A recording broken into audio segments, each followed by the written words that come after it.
In the second WSCUC video, I want to tell the university community and stakeholders about the outcome of the Seeking Accreditation visit. We held the Seeking Accreditation visit in April 2018, and WSCUC then produced what they called a Commission Action Letter, which sets out WSCUC's formal response to our accreditation application. Pleased to tell the university community that the WSCUC has granted the university initial accreditation for a period of 6 years, effective from July the 20th, 2018. Initial accreditation mightn't sound like a good outcome, but in fact with the WSCUC system this is the best possible outcome, and it's only achieved when the university is in substantial compliance with all 4 WSCUC standards of accreditation and all 39 criteria for review. WSCUC Commission took this action after 3 things. The first was considering the report of the review team that conducted the Seeking Accreditation visit. The second thing was they reviewed our own institutional report, our self-report, and all of the exhibits and evidence we provided to support the claims we made in the institutional report. The third thing was they reviewed the university's response to the team report. In June 2018, the Vice Chancellor and I visited the WSCUC Commission. At this meeting, WSCUC did not communicate formally the outcome of the visit. The purpose of the meeting was to discuss with the entire WSCUC Commission various aspects of the institutional report and the review team's report. The WSCUC Commission communicated the formal outcome in the action letter that I mentioned earlier. The grant of initial accreditation gives the university formal recognition of the quality of the institutional structures, processes and resources, in addition to assessing the academic programs and educational effectiveness. As I mentioned in the first video, education effectiveness is a big part of the WSCUC ethos. They want to ensure that all of the university processes are effective and that they produce graduates who have the skills that we have. And the fact that we gained initial accreditation indicates that WSCUC are satisfied that we've achieved that. What I'll do now is take you through, in turn, each of the recommendations and commendations that WSCUC made in their action letter. In that action letter, the WSCUC Commission provided commendations and recommendations, and I'll cover each of those in turn. Before I do that, I'd just like to emphasise it's particularly important that we maintain and enhance the commendations as well as address the recommendations. WSCUC made 8 commendations.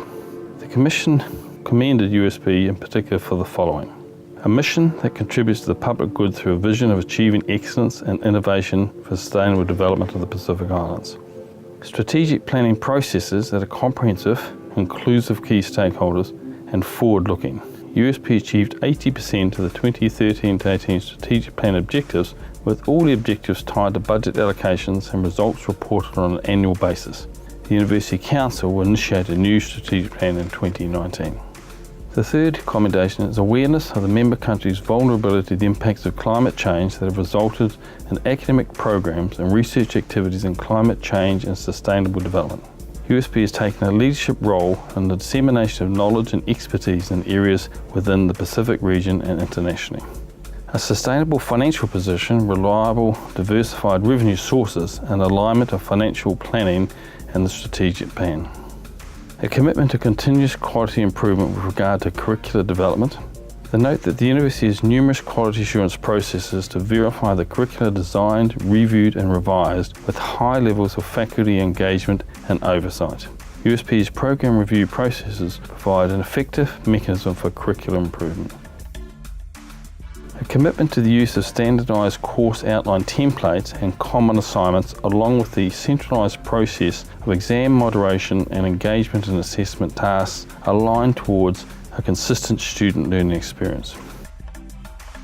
The Planning and Quality Office, which exemplifies an organisational commitment to quality assurance and formalises planning processes across constituencies, resulting in documents such as the Planning and Quality Assurance Framework and the University Quality Policy.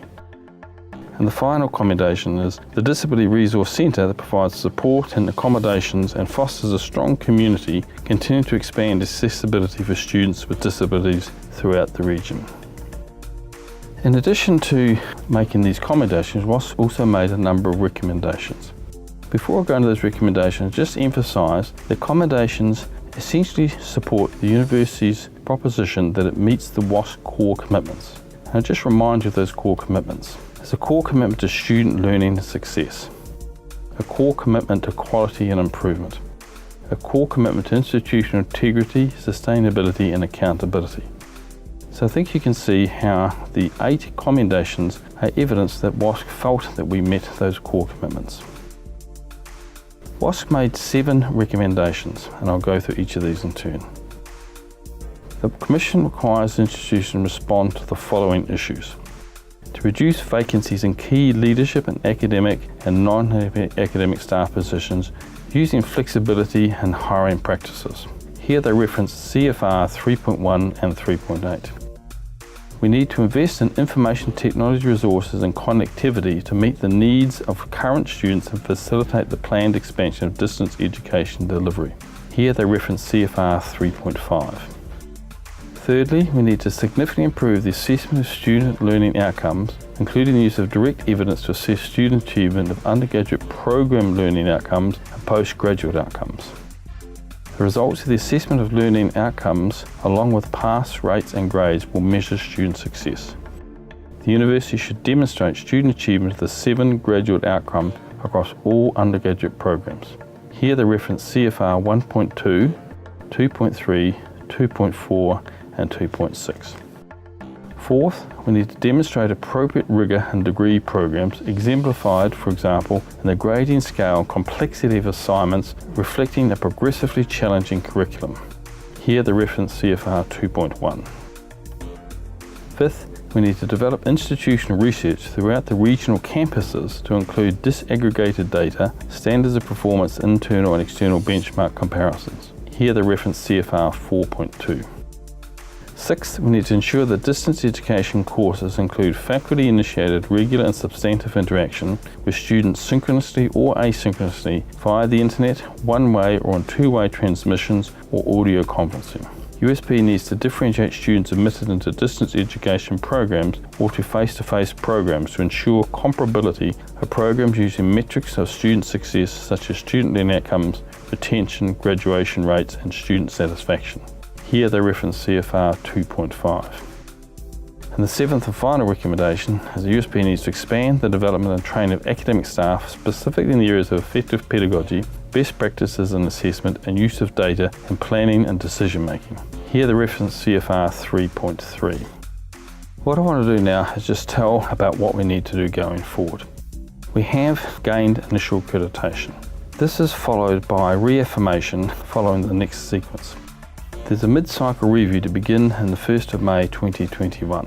That requires an interim report to be submitted to the Commission by the 1st of November 2022, followed by a reaffirmation off-site review to be held in the fall of 2023 and a reaffirmation visit to be held in the spring of 2024. As well as this reaffirmation process, on a regular routine basis, the university is required to submit annual reports about student pass rates, achievements, programs and so on to WSCUC. We've been doing that since eligibility, so that's nothing new for us. But we do need to also submit to the Substantive Change Committee any new programs that we have instituted since we gained eligibility. The Substantive Change Committee will look at our proposals and see whether we need to go through any formal process to have those programs recognised by WSCUC. That is probably not likely to be the case. The Substantive Change Committee is only concerned if the university is offering new programs in an area in which it has no current expertise. There's probably only one that would fall into that category for the university, and that's the proposed public health program to be instituted in the Solomon Islands. In conclusion, I'd like to thank the entire university community.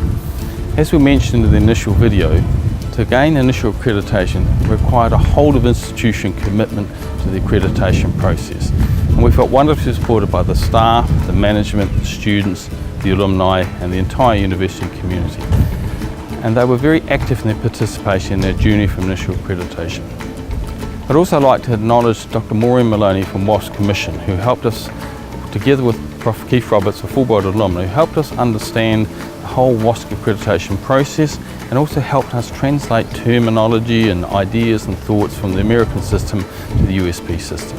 But I'd particularly like to thank our core WSCUC team, Sujlesh, Dorothy, Maria, Celestini, Yvonne and Deepak, who helped us prepare a quality institution report on very good evidence and who helped us host a very successful accreditation visit in which the logistics all went very, very smoothly. There's a very big effort from the university community, from our core team, and I'd just like to thank everyone for being part of this exciting journey towards initial accreditation, and really look forward to everyone's support going forward to reaffirmation in the future. Thank you.